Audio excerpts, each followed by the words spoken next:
The worst mistake Adrian Hale ever made was believing that being the smartest student at Arcadia Academy would protect him from being alone. It didn't. By the time he turned 20, most students on campus treated him like a walking bad omen. Some avoided sitting next to him in class. Others crossed the hallway when they saw him coming. A few pretended he didn't exist at all. Adrian told himself he didn't care. He repeated it every morning while buttoning his uniform, every afternoon while eating lunch by himself beneath the silver maple tree overlooking the eastern courtyard, and every night when he returned to a dorm room that felt more like a museum than a home. The problem was that he did care. Not enough to beg for friendship, but enough for the silence to hurt.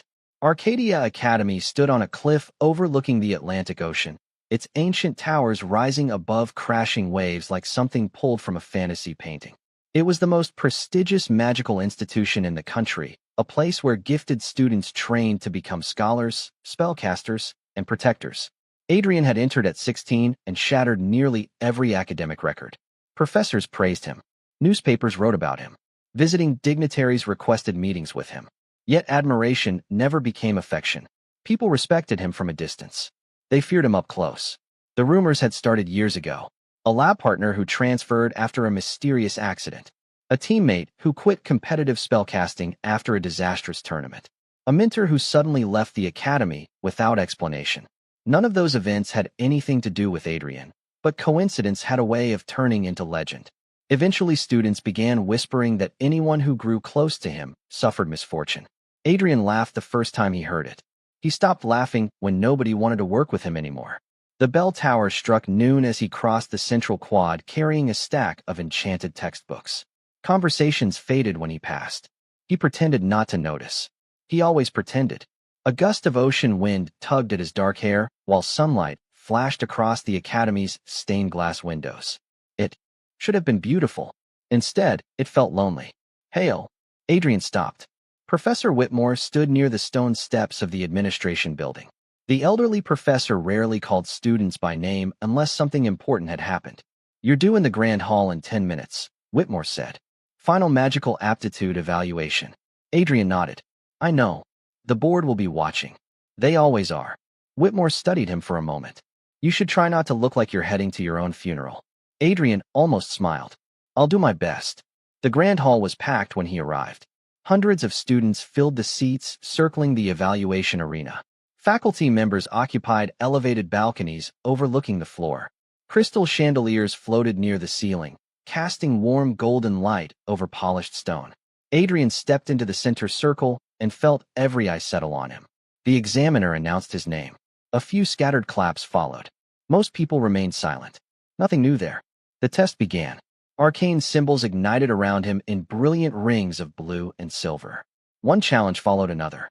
Precision casting, elemental control, barrier construction, advanced rune interpretation. Adrian completed each task with effortless accuracy. Murmurs spread through the audience. Even students who disliked him couldn't deny what they were seeing. He was extraordinary. The final challenge appeared above the arena floor as a rotating sphere of complex magical equations. Adrian solved it in less than 30 seconds. The sphere shattered into sparks. Applause erupted despite the crowd's reluctance. For a brief moment, he felt something dangerously close to pride. Then it happened. A sudden pulse of heat spread beneath his collarbone. Adrian stiffened. The sensation lasted only a second, but it was enough to make him inhale sharply. Hidden beneath his uniform, directly over his heart, something glowed. No one should have been able to see it. Yet from the faculty balcony, Professor Whitmore abruptly rose to his feet. The color drained from the old man's face. His eyes locked on Adrian with unmistakable alarm. Around him, several senior professors exchanged nervous looks. Adrian's pulse quickened. What had they seen?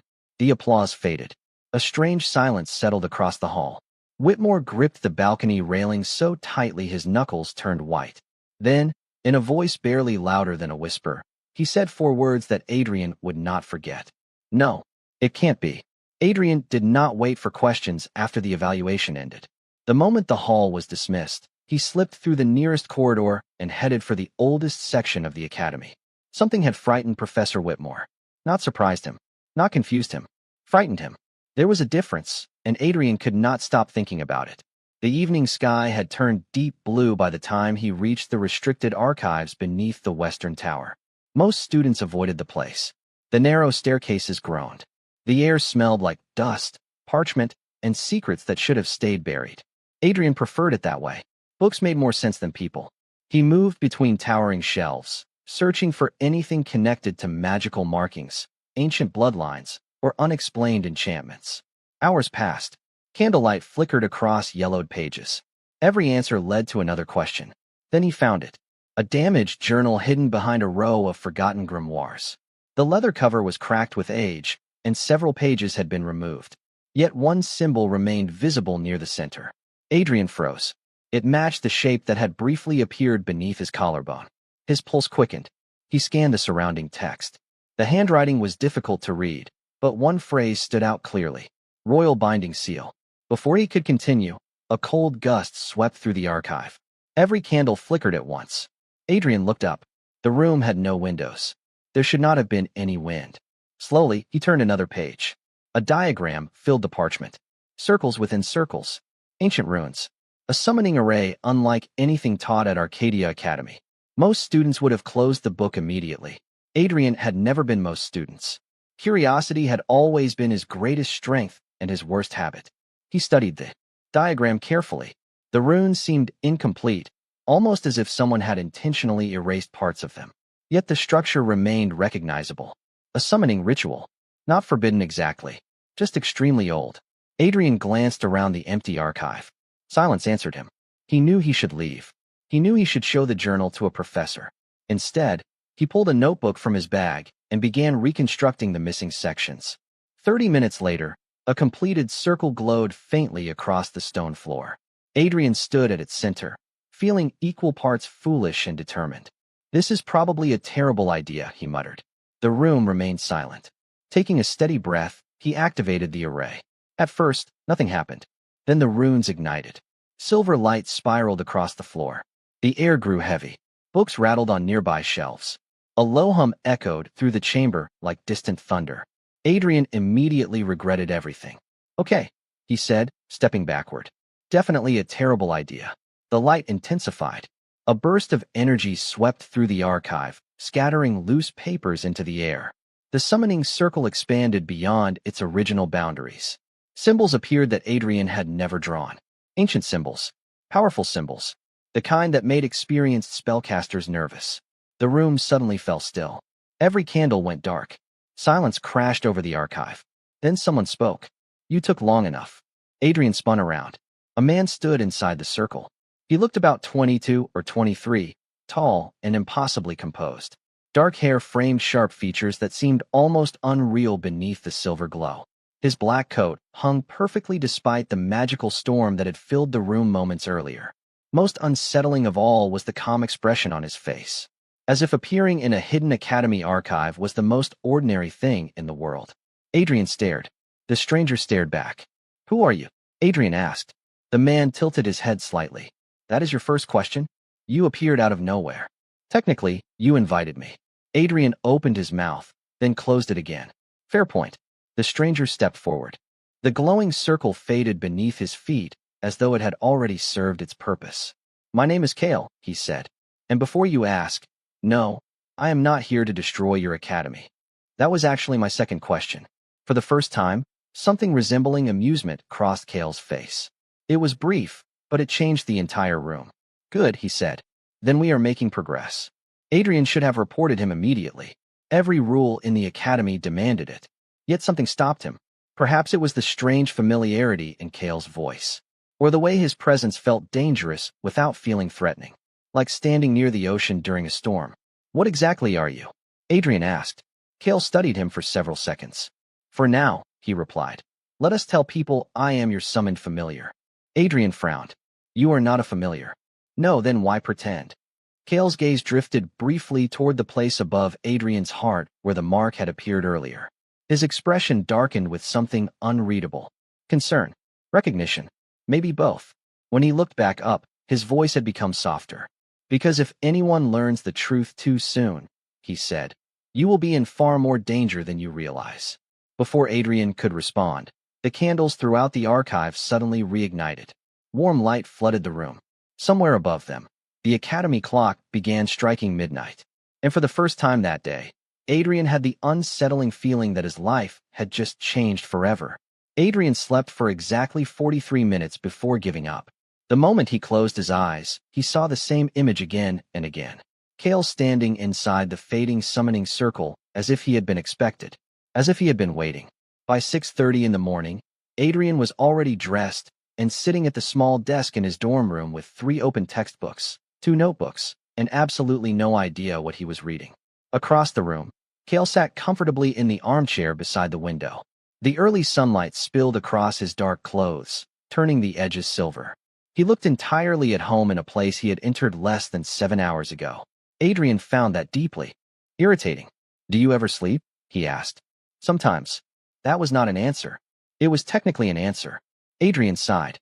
Kale smiled without looking up from the book he had somehow borrowed from Adrian's shelf. The annoying part was that he actually seemed interested in it. Most people avoided Adrian's collection of advanced magical theory texts. Kale was halfway through one before breakfast. A sharp knock interrupted the silence. Adrian opened the door to find his classmate Mason Reed standing in the hallway holding a stack of assignment papers.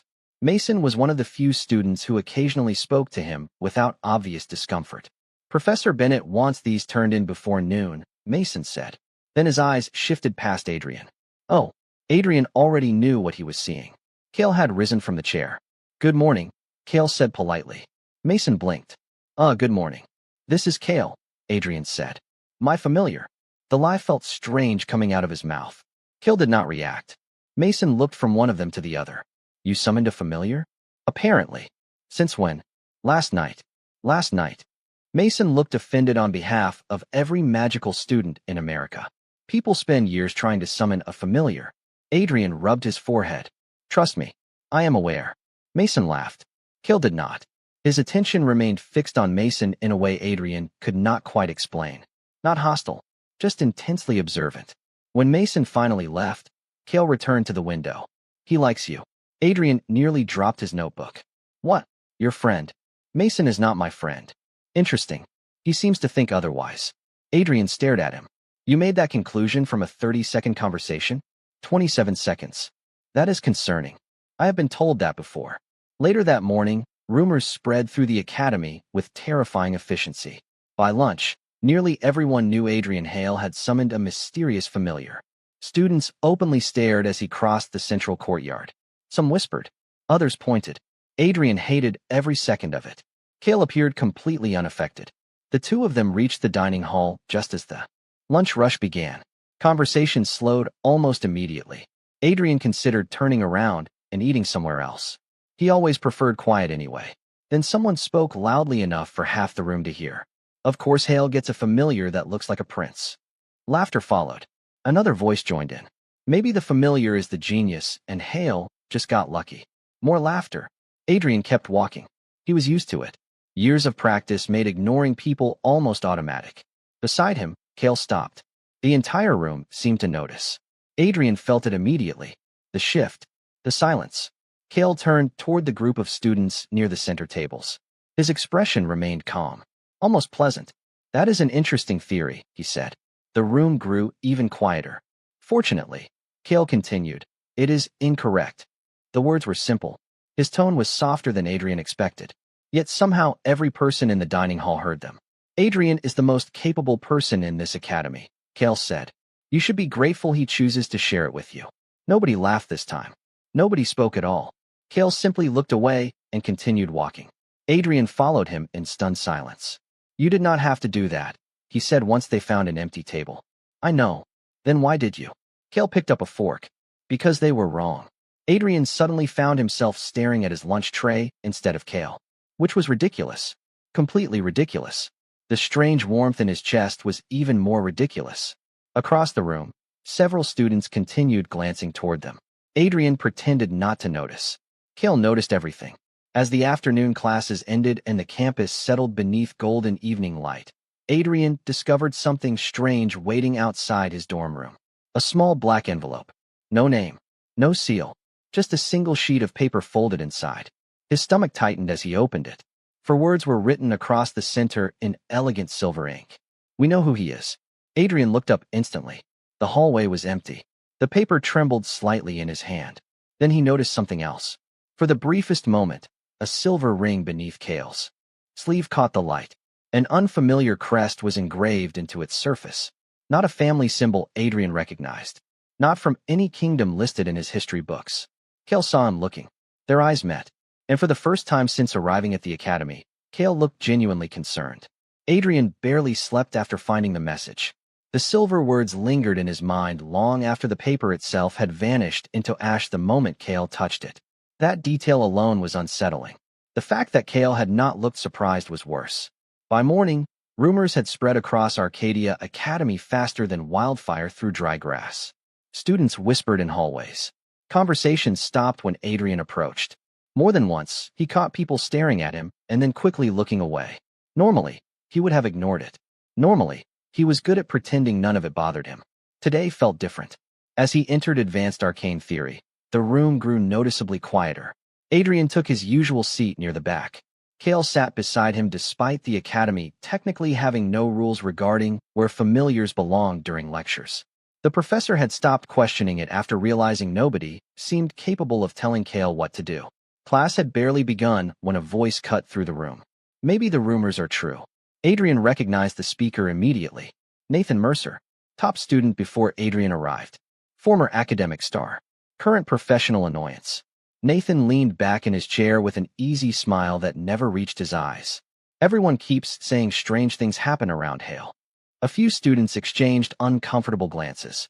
Nathan continued anyway. Now he suddenly has a mysterious familiar nobody can identify. Kind of suspicious, is it not? Adrian felt the familiar sting of embarrassment settle in his chest. He hated this part. Not the insults themselves. The audience. The dozens of people pretending not to listen while listening to every word. If you have something to say, Adrian replied calmly. Just say it. Nathan smiled wider. Fine. Some people think you have been hiding something for years. Silence followed. The professor shifted. Uncomfortably, but did not interrupt. Adrian stared at the desk. He refused to give Nathan the reaction he wanted. Maybe, Nathan added, there is a reason people keep getting hurt whenever they get close to you. That one landed. The room became painfully quiet. Even Nathan seemed satisfied with the damage. For years, that rumor had followed Adrian everywhere. Every friendship that never happened. Every invitation that never came. Every lonely lunch beneath the maple tree. All because people preferred stories over facts. Before Adrian could respond, Cale closed the book in front of him. The sound was soft. Somehow everyone heard it. Interesting, Cale said. Nathan looked pleased. You disagree? Completely. Cale's voice remained calm. You speak as if coincidence is evidence. Nathan crossed his arms. And you speak as if you know him. I do. The answer came instantly. Without hesitation. Without doubt. Adrian looked up. Something about those two simple words settled heavily in the room. Nathan laughed lightly. You met him 3 days ago. 3 days is enough time to recognize character. Cale's gaze never left Nathan. Some people reveal very little about themselves after years. Several students immediately looked away. The implication was impossible to miss. Nathan's smile weakened. You seem awfully defensive for a familiar, and you seem unusually invested in someone else's reputation. The professor suddenly found the lesson fascinating and began writing on the board with remarkable enthusiasm. Nobody interrupted. Nobody wanted to. Nathan eventually turned away first. It was a small victory, yet the warmth that spread through Adrian's chest felt surprisingly large. After class, the whispers followed him into the courtyard. This time, however, something unexpected happened. Mason caught up beside him. Then another student joined. Then another. Not friends exactly. Not yet. But people who suddenly seemed less willing to avoid him. Ignore Nathan, Mason said. He has been jealous since freshman year. Adrian blinked. That obvious? To everyone except you. Cale looked amused. Adrian chose not to acknowledge that. The day should have improved. After that. Instead, it became stranger. Late that afternoon, Adrian returned to his dorm and found an envelope waiting on his desk. Unlike the previous message, this one carried a seal pressed into black wax. A silver crown surrounded by unfamiliar runes. His pulse quickened. Cale entered the room moments later and froze. For the first time since arriving at Arcadia, genuine alarm crossed his face. Adrian noticed immediately. You recognize it. It was not a question. Kale stared at the seal. Yes. Who sent it? Kale remained silent. The silence itself felt like an answer. Slowly, Adrian opened the envelope. Inside was a single card. 5 words written in elegant silver ink. The prince has been located. Adrian looked up sharply. Across the room, Kale's expression had gone completely still, and somehow that frightened Adrian far more than if he had looked afraid. The room remained silent long after Adrian lowered the card. The prince has been located. 5 words. 5 simple words that somehow made everything feel different. He looked from the silver lettering to Kale and back again. The pieces he had been ignoring suddenly refused to stay scattered. The strange ring. The mysterious messages. The impossible confidence. The way professors reacted whenever certain subjects appeared. The way Kale always seemed to know more than he admitted. Who are you? Adrian asked quietly. Kale did not answer immediately. That alone was enough. The silence stretched between them like a crack spreading through glass. Kale. This time his voice was sharper. Who are you? Kale exhaled slowly and walked toward the window. Outside, evening sunlight painted the academy towers gold. Students crossed the courtyard below, completely unaware that Adrian felt as though his world was tilting sideways. I never intended to lie to you, Kale said. Adrian laughed once. It was not a happy sound. That is a very interesting response. Kale closed his eyes briefly. I told you I was not a familiar. After letting everyone believe you were one. Because it was safer. For who? Kale turned. For you. Adrian hated that answer. Not because it was wrong. Because part of him wanted to believe. Start talking. For several seconds, Kale simply studied him.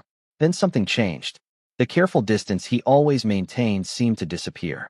My full name is Kale Draven. Adrian waited. That means nothing to me.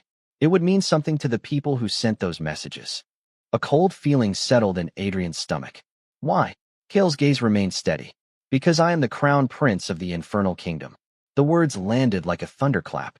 Adrian stared. Every logical thought abandoned him. The what? The infernal kingdom.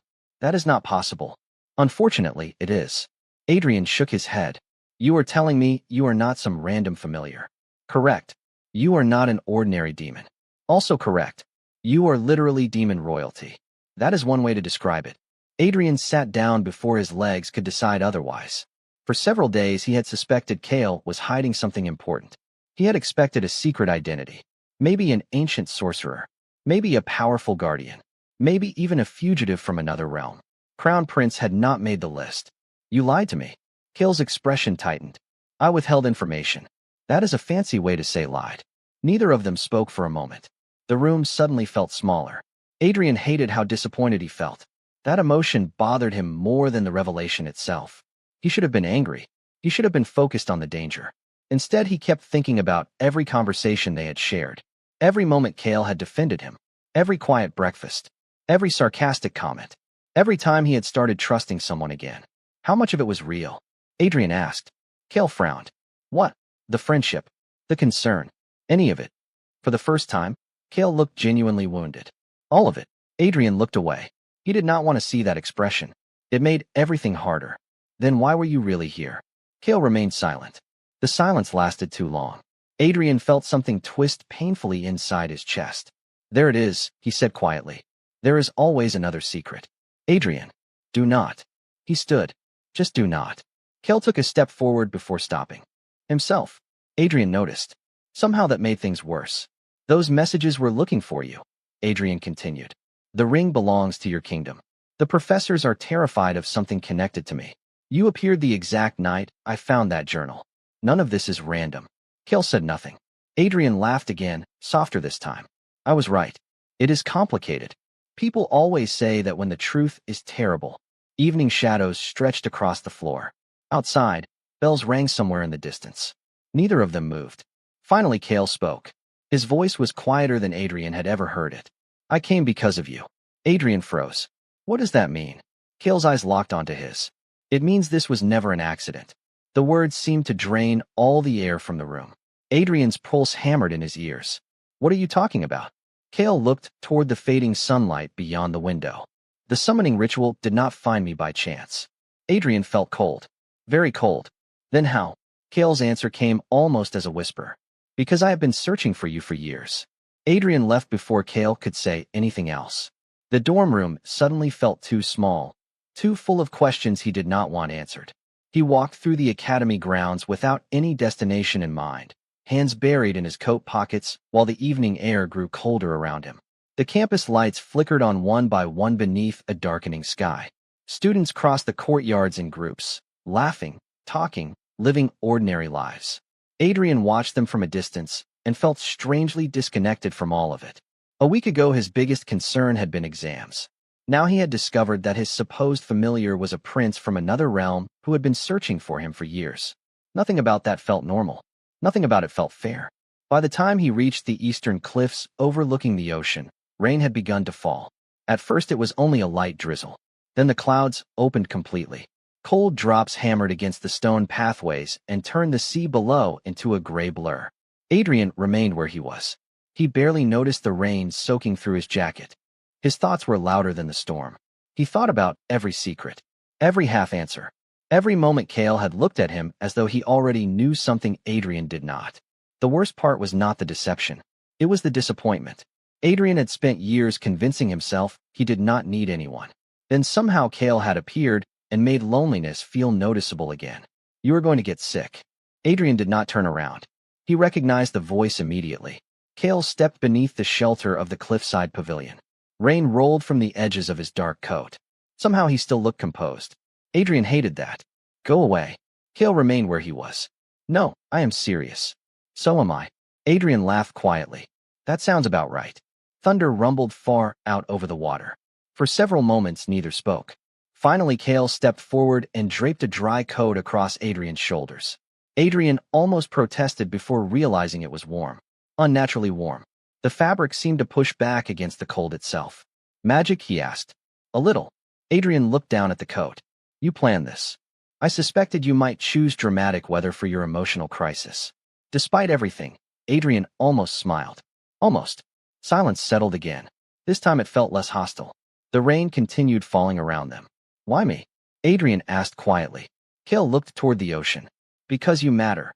"That is not an answer. It is the truth." Adrian shook his head. "You keep doing that." "Doing what?" "Giving answers that somehow explain nothing." Kale was quiet for a long moment. When he finally spoke, his voice sounded different. Less guarded. "In my world, I have spent most of my life being useful." Adrian frowned. "Useful. Not valued. Not loved. Useful." The words caught Adrian off guard. "You are a prince." Kale smiled faintly. "Exactly." Adrian did not understand. Kale leaned against the stone railing, watching waves crash below. "Every decision was made for me. Every friendship examined. Every conversation monitored. Every mistake remembered." His expression remained calm, but something sad lingered beneath it. "People did not see me. They saw a future crown." Adrian listened quietly. "My father believed emotions created weakness," Kale continued. "My advisors believed trust created vulnerability. Eventually, everyone around me agreed on one thing." "What?" Kale looked down at his hands. "That I belonged to a kingdom before I belonged to myself." The rain softened. Adrian felt something uncomfortable twist inside his chest. Sympathy. Understanding. Maybe both. Loneliness recognized loneliness. "That sounds awful," he said. Kale laughed softly. "It was normal. Normal does not mean good." Kale looked at him then. Really looked at him. "You understand that better than most people." Adrian glanced away. "Maybe." They stood in silence again. This time it felt easier. The ocean stretched endlessly before them, while distant lights shimmered across the academy grounds. Finally Adrian spoke. "Do you know what the funny part is?" "What?" "I spent years thinking nobody wanted to get close to me." His voice dropped lower. "After a while you start believing there must be a reason." Kale's expression softened immediately. "Adrian, I know the rumors are stupid." He forced a laugh. "But when enough people avoid you, eventually you wonder if maybe they are seeing something you cannot." Kale stepped closer. Not enough to crowd him. Just enough to be heard over the rain. "They were wrong." Adrian looked up. Kale's gaze never wavered. "You do not know that." "I do." "How?" The answer came without hesitation. "Because I spent years searching for you." Adrian's breath caught. Neither of them looked away. For the first time since learning the truth, the anger seemed smaller than the question beneath it. Why had Kale searched for him at all? Before Adrian could ask, a sudden flash of silver light appeared far across the academy grounds. Kale immediately turned toward it. His expression hardened. Not cold. Alert. Concerned. Adrian followed his gaze and saw something moving near the western tower. Something glowing. Something watching. Then it disappeared. Kale's jaw tightened. What is it? Adrian asked. Kale did not answer right away. When he finally spoke, his voice was barely above a whisper. We are running out of time. The next morning felt wrong from the moment Adrian opened his eyes. The academy seemed quieter. Not peaceful. Watchful. Students glanced at him and immediately looked away. Others whispered behind raised hands. Even professors appeared distracted. By the time Adrian reached the main courtyard, he could feel the tension hanging in the air like a storm waiting to break. Kale walked beside him in unusual silence. Whatever he had seen near the western tower the night before clearly still troubled him. Adrian considered asking about it again, but the opportunity vanished when a loud voice echoed across the courtyard. There he is. Hundreds of students turned simultaneously. Adrian froze. Nathan Mercer stood on the stone platform normally used for academy announcements. Several faculty members were gathered nearby. So was Professor Whitmore. None of them looked happy. A massive enchanted projection shimmered above the platform. Adrian's stomach dropped the instant he saw it. Images. Dozens of them. Photographs of him and Kale. Walking together. Sitting together. Leaving the archives. Standing beneath the cliffside pavilion during the rain. Some were harmless. Others had clearly been captured from angles designed to look suspicious. Murmurs exploded through the crowd. What is this? Adrian demanded. Nathan smiled. That is exactly what everyone wants to know. With a flick of his hand, the images vanished. New documents appeared instead.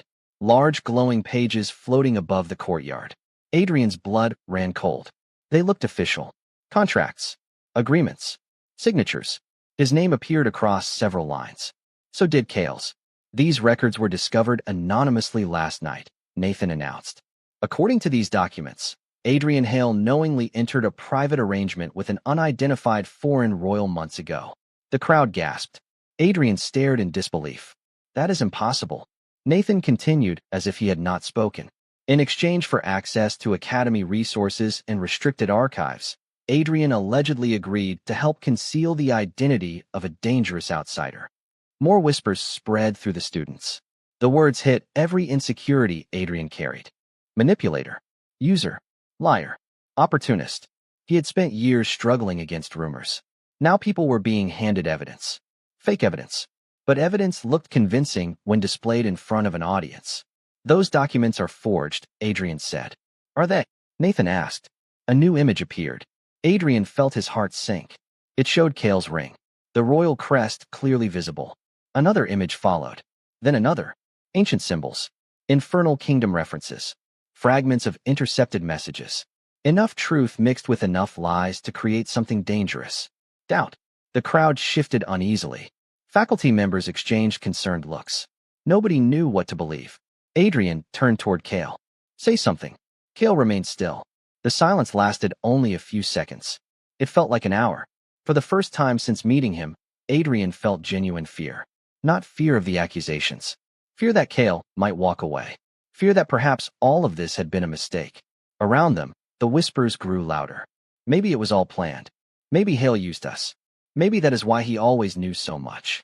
Adrian hated how much those words hurt. He hated that a small part of him wondered if everyone was looking at him the same way they always had. Like a problem. Like a mistake.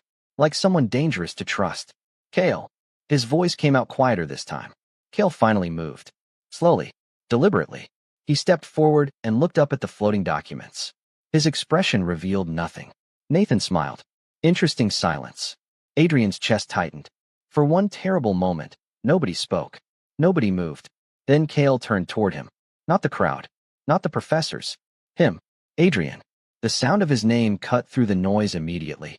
Look at me. Adrian did. Kale's gaze remained steady. Unshaken. Certain. Do you believe those documents? Adrian blinked. What? Do you? The question felt strangely important. The crowd waited. The professors waited. Even Nathan stopped smiling. Adrian swallowed. No, Kale nodded once. Good. Then he finally faced the audience. The temperature in the courtyard seemed to drop. Not from magic. From presence. Confidence. Authority. Those documents are fraudulent. His voice carried effortlessly across the entire academy. Every word. Nathan folded his arms. Convenient claim. Kale barely looked at him. You are welcome to investigate their origin. The confidence in his tone made several faculty members immediately exchange looks. Something was changing. Adrian could feel it. Nathan sensed it too. His smile weakened. Cale continued. The real question is not why these documents exist. His gaze swept across the crowd. The real question is who benefits from turning an innocent student into a target. Silence followed. Heavy silence. Dangerous silence. For the first time, uncertainty shifted away from Adrian and toward the people accusing him. Nathan's expression hardened. The crowd no longer looked convinced. They looked confused. And confusion was harder to control. Yet even as the atmosphere changed, Adrian noticed something unsettling. High above the courtyard, near the academy clock tower, a figure stood watching. Distant, motionless, hidden beneath a dark cloak. The moment Adrian noticed them, they disappeared. Gone. As if they had never been there at all. A cold feeling settled in his chest. Because somehow he knew this public humiliation had never been the real attack. It had only been the opening move. The courtyard remained frozen in uneasy silence after Cale's statement. Students exchanged uncertain glances. Professors whispered among themselves. Nathan Mercer still stood on the platform, but the confidence he had worn all morning was beginning to crack. Adrian could see it. Everyone could. The problem was that doubt alone was not enough. The forged documents still floated above the crowd. The accusations still lingered in the air. And somewhere beyond the academy walls, whoever had started this was still watching. Nathan recovered first. A convincing speech, he said with a thin smile. Unfortunately, confidence is not evidence. Several students nodded. The crowd shifted again. Adrian felt the momentum slipping. Then Cale smiled. It was not a warm smile. It was the expression of someone who already knew how the conversation would end. You are absolutely correct, Cale said. Confidence is not evidence. He lifted one hand. A small silver crystal appeared above his palm. Murmurs spread through the courtyard immediately. Professor Whitmore went pale. That cannot be, one faculty member whispered. What is it? Another asked. Whitmore answered quietly. A memory archive. Nathan's expression changed. Just slightly. But Adrian noticed. Cale did too. The documents displayed here this morning were supposedly discovered anonymously, Cale said. An interesting claim. The crystal brightened. A projection appeared above the courtyard. Not papers this time. A recording. Clear. Undeniable. The image showed a private room inside the western tower. Nathan stood inside it. Not alone. The cloaked figure Adrian had seen near the clock tower appeared beside him. Together they reviewed the forged documents. Together they altered signatures. Together they discussed releasing the accusations before the academy investigation could begin. The courtyard exploded with shocked whispers. Nathan's face drained of color. That is fabricated, he said immediately. Another forgery. An unfortunate defense, Cale replied. Considering the archive records magical resonance directly from reality. Every professor knew he was telling the truth. Adrian could see it in their faces. Nathan looked around desperately. Nobody seemed eager to support him anymore. The projection continued. More conversations appeared. More evidence. The anonymous messages. The manipulated photographs. The deliberate attempt to connect Adrian to crimes he had never committed. Every piece of the scheme unfolded in front of the entire academy. By the time the recording ended, the crowd had completely turned. Nathan looked less like an accuser and more like someone desperately searching for an exit. Professor Whitmore stepped forward. His voice carried across the courtyard. The evidence is conclusive. Nathan opened his mouth. Whitmore raised a hand. Enough. Silence followed. Long silence. The kind that arrives when a lie finally runs out of places to hide. Adrian should have felt relieved. Instead, he felt strangely exhausted. Weeks of suspicion. Years of rumors. Endless whispers. None of it disappeared as quickly as he wanted. Beside him, Cale seemed to notice. Of course he did. He always noticed. Then something unexpected happened. A student near the back of the crowd spoke first. We were wrong. Another voice followed. Then another. Apologies spread through the courtyard in uneven waves. Not everyone joined. Some looked embarrassed. Others looked ashamed. But the atmosphere had changed completely. Adrian did not know what to do with that. For so long he had been the person people doubted first. Suddenly they were looking at him differently. As if they were finally seeing him instead of the stories attached to him. Cale stepped onto the platform. The movement immediately drew every eye in the academy. He stood above the crowd, dark coat shifting in the breeze, silver ring catching the afternoon sunlight. Every trace of hidden identity was gone now. There was no point pretending anymore. There is one final matter, he said. The courtyard fell silent again. Cale's gaze found Adrian instantly. Not the professors, not the students. Adrian. Many of you believe Adrian became involved with me because of status, power, or influence. He paused. You are wrong. Adrian felt his pulse quicken. Cale continued. When I first arrived, I allowed people to believe a convenient lie. His expression softened slightly. I told everyone I was only a familiar. A few students laughed nervously. That part was false. More silence. Then Cale smiled. A real smile this time.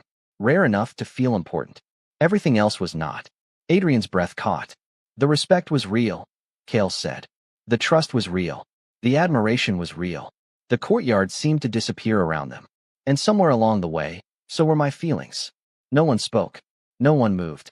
Hundreds of people watched as Cale stepped down from the platform and crossed the distance between them. He stopped directly in front of Adrian. You once asked how much of it was real, Cale said quietly. The answer is all of it. Adrian stared at him. The world felt strangely distant.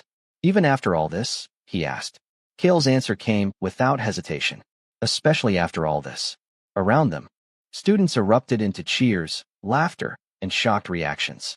Adrian barely heard any of it. Because for the first time since this entire mess had begun, he was no longer standing alone. And for the first time in years, that felt safe. The days that followed felt almost unreal.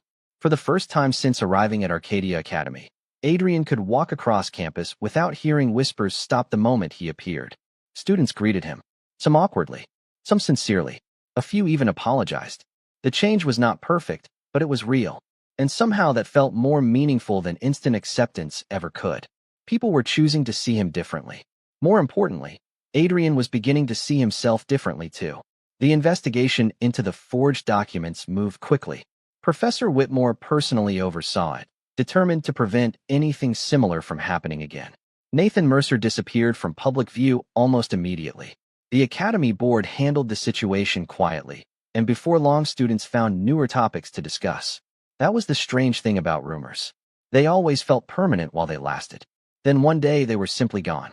Autumn settled over the campus in golden waves. Leaves drifted across stone walkways. Ocean winds carried the scent of rain and salt through the academy grounds. Life continued. Classes resumed. Assignments returned. Deadlines multiplied with alarming enthusiasm. Adrian should have been annoyed. Instead, he found himself smiling more often than he realized. Not because everything was perfect, because he was no longer facing everything alone. One evening, nearly 2 weeks after the incident in the courtyard, Adrian found a sealed envelope waiting on his desk. He recognized the handwriting immediately. Cale. That alone was strange. Cale lived in the room next door. There was absolutely no practical reason to send a letter. Adrian opened it anyway. Inside was a single sentence. Meet me at the Eastern Observatory at sunset. Adrian laughed quietly. Of course. The observatory sat on the highest point of the academy cliffs. Students rarely visited it anymore. Most preferred modern magical instruments to old telescopes. Adrian arrived just as the sun began sinking toward the horizon. The sky glowed orange and gold above the Atlantic Ocean. Waves crashed against distant rocks far below. The entire world seemed painted in warm light. Cale was already there. You know, Adrian said as he approached. Most people would just send a text message. I am trying to appear mysterious. How is that going? Reasonably well. Adrian rolled his eyes. Cale looked pleased with himself. Some things never changed. For a few minutes, they simply stood together watching the sunset. Comfortable silence settled between them. Not awkward. Not uncertain. Easy. Adrian had spent so much of his life believing silence meant loneliness that he was still learning it could mean peace instead. Finally, Cale reached into his coat pocket and removed a folded document. Adrian immediately looked suspicious. Should I be worried? Probably not. That is not reassuring. Cale handed him the paper. Adrian unfolded it carefully. His eyebrows rose almost immediately. What is this? A contract? Adrian groaned. Absolutely not. Read it first. Reluctantly, Adrian scanned the page. The document contained only a handful of lines. No royal obligations. No magical clauses. No hidden conditions. Just one simple agreement. The undersigned parties agree to stop pretending they do not care about each other. Adrian stared at the page. Then at Cale. Then back at the page. You are ridiculous. That is not legally relevant. Adrian laughed despite himself. The sound echoed across the observatory. For a moment, neither spoke. Then his smile softened. You really made a contract for this? You appreciate structure. I appreciate normal behavior. I am unfamiliar with that concept. Adrian shook his head, yet he carefully signed his name anyway. Cale took the document back and added his own signature beneath it. The moment he finished, a small silver light shimmered across the page before fading away. Adrian narrowed his eyes. Was that magic? Possibly. Cale. Very minor magic. Adrian laughed again. The sun slipped lower, painting the ocean with streaks of gold. Somewhere below them, the academy bells began ringing the evening hour. Cale folded the contract and placed it safely inside his coat. Then he offered his hand. Not dramatic. Not ceremonial. Simple. Honest. Adrian looked at it for exactly 1 second before taking it. Warm fingers closed around his. The gesture felt surprisingly important. Together, they turned toward the path leading back to campus. Toward classes, responsibilities, unanswered questions, and whatever future waited beyond the academy walls. The road ahead remained uncertain. There were still secrets to uncover and stories left unfinished. But for the first time, uncertainty no longer felt frightening. As they started walking, Cale glanced toward him and smiled. You know, he said, this is technically the second time I have spent years searching for you. Adrian looked over. The second time? Cale's smile widened slightly. That is a story for another sunset. And hand in hand beneath a sky full of fading gold, they walked forward together, toward a future neither of them wanted to face alone.